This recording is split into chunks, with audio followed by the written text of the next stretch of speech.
Cuando seguía el dinero, vi que me arrastraba a la cima de una pirámide. Aquí estamos en la base de la pirámide con nuestro día a día. Por encima de nosotros está el gobierno, personas a las que se les ha otorgado un monopolio de poder y lo usan para imponernos impuestos y controlarnos, estemos de acuerdo o no. Pero ¿quiénes los controlan a ellos? En el siguiente nivel nos encontramos a las compañías. Muchas personas opinan que hoy en día son ellas las que gobiernan el mundo, y no los estados nacionales, y lo denominan corporatocracia. Para conseguir los recursos mundiales y controlar los mercados, esta corporatocracia debe tener acceso a dinero barato. Las grandes corporaciones obtienen sus préstamos a un interés especial de los grandes bancos. Lo que significa que aquellos que controlan los grandes bancos, la élite adinerada, son los que en realidad controlan las corporaciones. Mientras seguía el dinero me di cuenta de que casi todas las ideas que tenía acerca del capital no son ciertas. Es curioso el hecho de que nos planteamos muy pocas preguntas sobre cosas cotidianas, como por ejemplo, cuando vamos a un banco y pedimos un préstamo de, digamos, $50.000 o 50.000 libras. ¿Qué pasa en realidad? Veamos. Muchas personas viven la vida basándose en unas ideas que se alejan mucho de la realidad. Lo que en realidad pasa es que si pides 50.000 libras, escriben que en tu cuenta hay 50.000 libras. Eso es todo lo que hacen.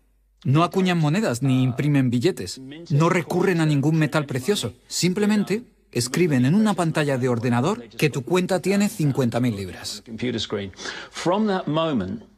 Desde ese momento, empiezas a pagar intereses sobre una cantidad de dinero que nunca ha existido, que no existe y que no existirá. Resulta que los bancos prestan unas 9 veces más dinero que la cantidad que en realidad guardan en sus cámaras. Y esto es posible gracias al préstamo conocido como reserva fraccionaria. Funciona de la siguiente manera. A la Reserva Federal, o al Banco Central de cualquier país, se le permite determinar la cantidad de dinero que un banco debe tener en sus reservas. En los Estados Unidos, ahora mismo es más o menos un 10%. Así que si depositas $10.000 en el banco separa el 10%, es decir, $1.000, y luego opera en el mercado con el resto. Por ejemplo, ahora llega otra persona al banco y pide un préstamo de $9.000 para comprarse un coche. En ese momento, el banco presta $9.000 del depósito que tú habías creado. Los $9.000 desaparecen. Entonces, la persona que solicita el préstamo paga al vendedor del coche y éste ingresa la cantidad en otro banco que forma parte del mismo sistema bancario central. Estos $9.000 se consideran un nuevo depósito y así continúa el proceso sucesivamente. El dinero se vuelve a depositar y se vuelve a prestar hasta que el depósito inicial de $10.000 se convierte en $100.000. El sistema bancario acaba de crear $90.000 simplemente prestando el dinero. Aparentemente todo empezó con los orfebres del siglo XVII, cuando la gente acudía a ellos para comerciar con oro. El oro era muy pesado para llevarlo de un sitio a otro, así que la gente comenzó a guardarlo en cámaras y comerciaba con recibos. Aquellos recibos fueron los primeros billetes. Como solo unos pocos retiraban su oro en momentos, los dueños de las cámaras, básicamente los nuevos banqueros, empezaron a crear recibos de oro que en realidad no tenían. Entonces prestaban esos recibos y les aplicaban unos intereses al dinero prestado, al oro, que en realidad no tenían. Así nació nuestro sistema de reserva fraccionaria. En este sistema, los banqueros consiguen hacer dinero de donde no hay nada, mientras que el resto de nosotros tenemos que trabajar para ganárnoslo. Esto ha provocado una forma moderna de servidumbre donde la masa de la sociedad trabaja para pagar su deuda con los bancos.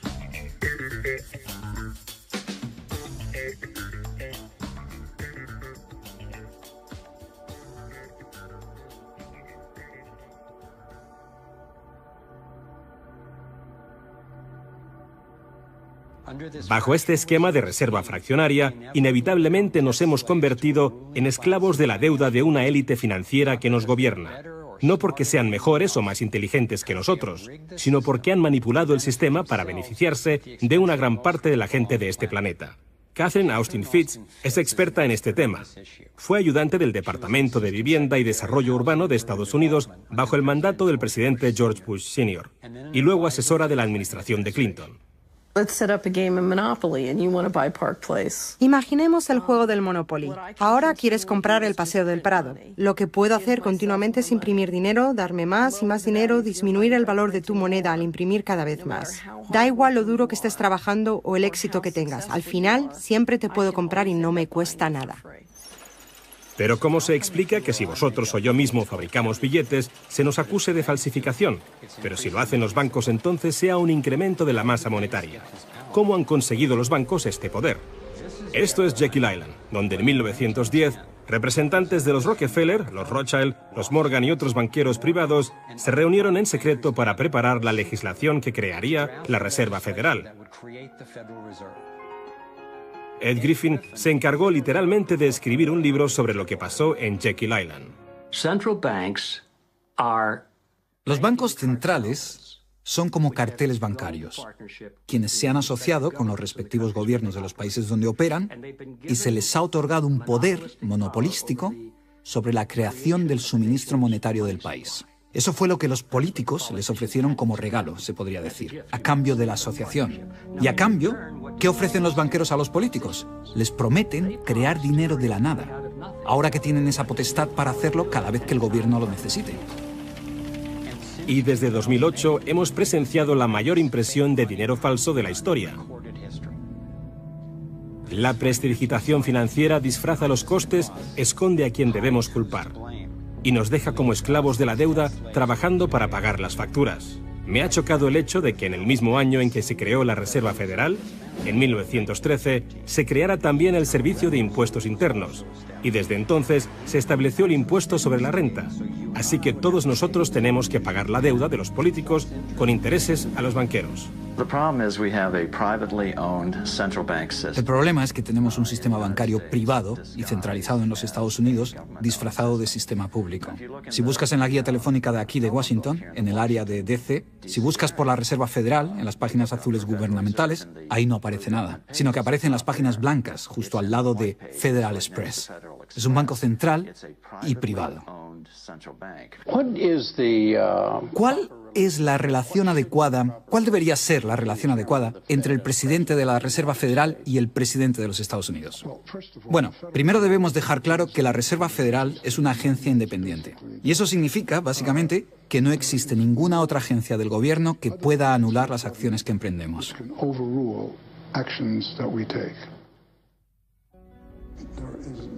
Que no existe ninguna otra agencia del gobierno que pueda anular las acciones que emprendemos.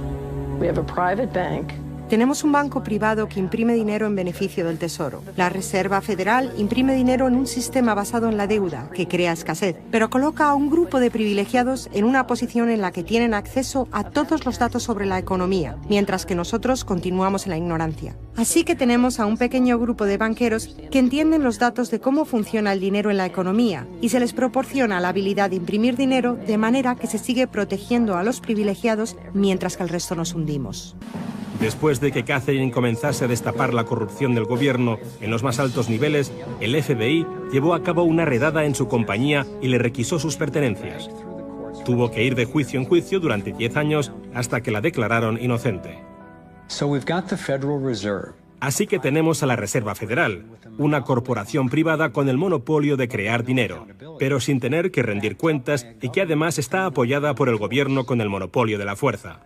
Han engañado al país haciéndole creer que la Reserva es una institución que ayuda a estabilizar la economía y que no depende de la política.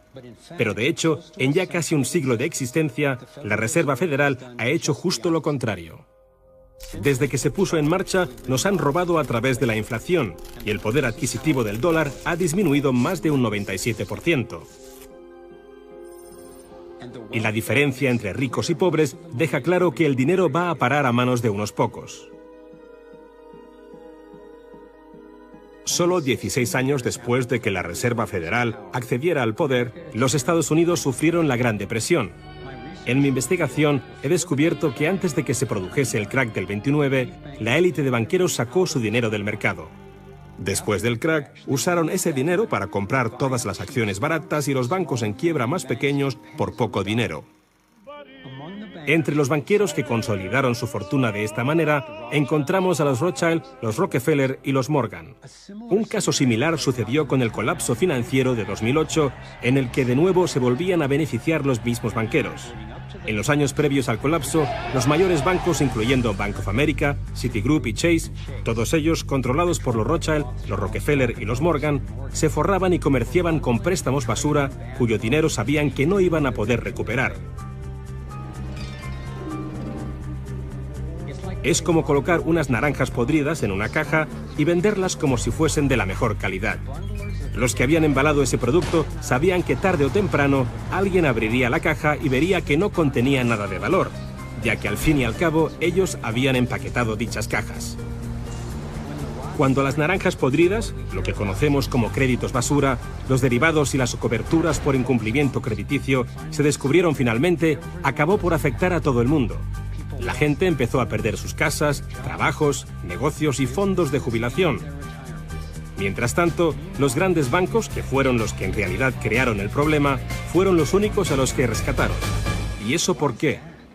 ¿Por qué iba la Reserva Federal a dar a los bancos billones de dólares aunque la mayoría de los estadounidenses estuviera en contra de que los rescatasen?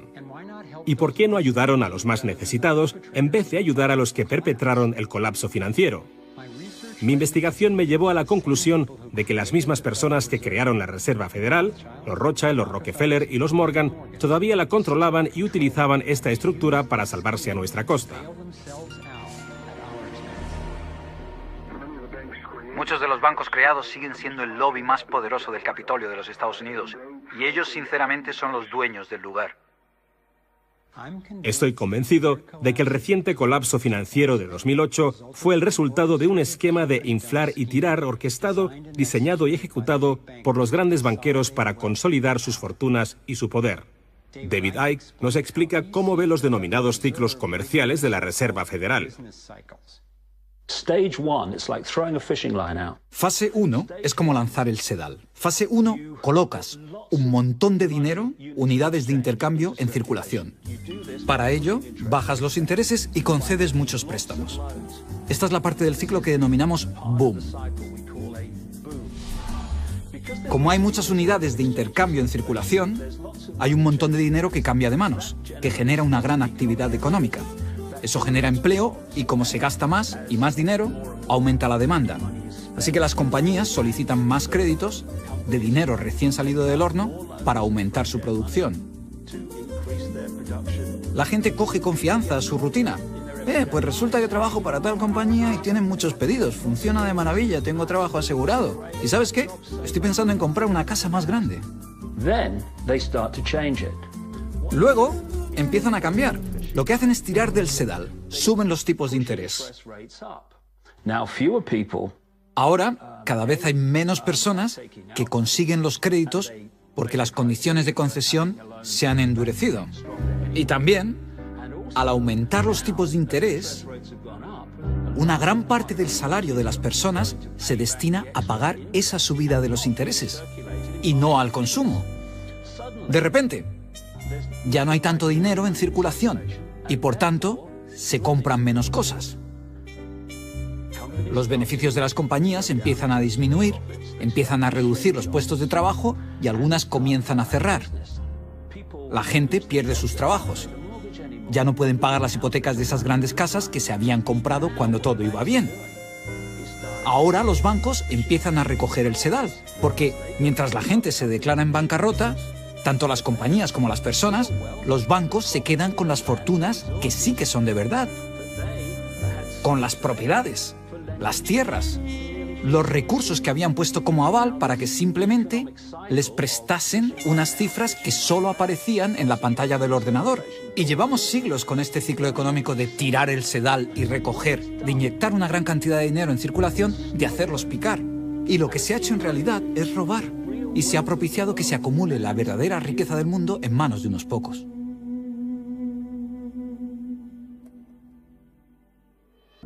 Cuando tengamos éxito, y lo tendremos, tendremos una oportunidad real de conseguir este nuevo orden mundial. Se trata de un nuevo orden mundial con retos completamente diferentes. Se puede crear un nuevo orden mundial. Es una gran oportunidad.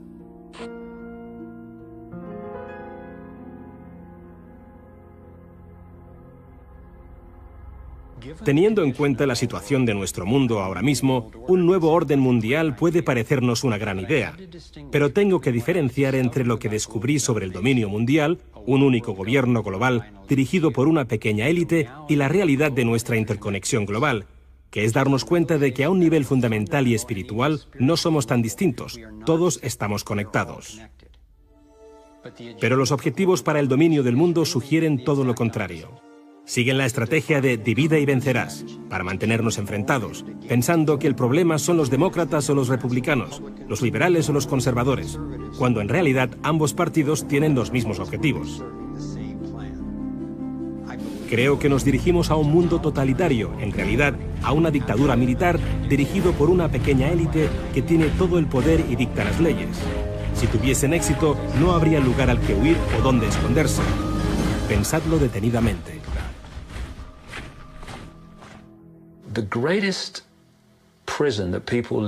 El miedo a qué piensan los demás es la mayor prisión en la que vive la gente.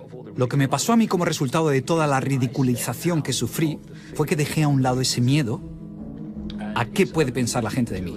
Y cuando lo haces, te das cuenta de que hasta ese momento has estado viviendo en una cárcel. Y lo que me aportó fue una comprensión personal de lo fácil que es para unos pocos controlar a la gran mayoría. Lo único que tienes que hacer es dictar las normas de la sociedad. Lo que está bien y lo que está mal. Lo moral y lo inmoral. Lo bueno y lo malo. Lo sano y lo perjudicial. Lo posible y lo imposible. Y construyes lo que yo llamo una zona libre de problemas.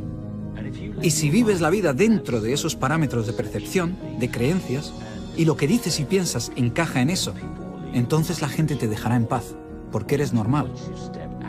Pero cuando te sales de ahí y empiezas a manifestar tus propias opiniones, lo que han creado los iluminados de Baviera es una población de guardias de la prisión que saltarán sobre aquellos que intenten salirse de la norma. Resulta interesante cuando alcanzas los límites de esa zona libre de problemas con tus opiniones y pensamientos. No estás pensando, si lo hago, ¿qué pensará el director del Banco Mundial? ¿Qué dirá?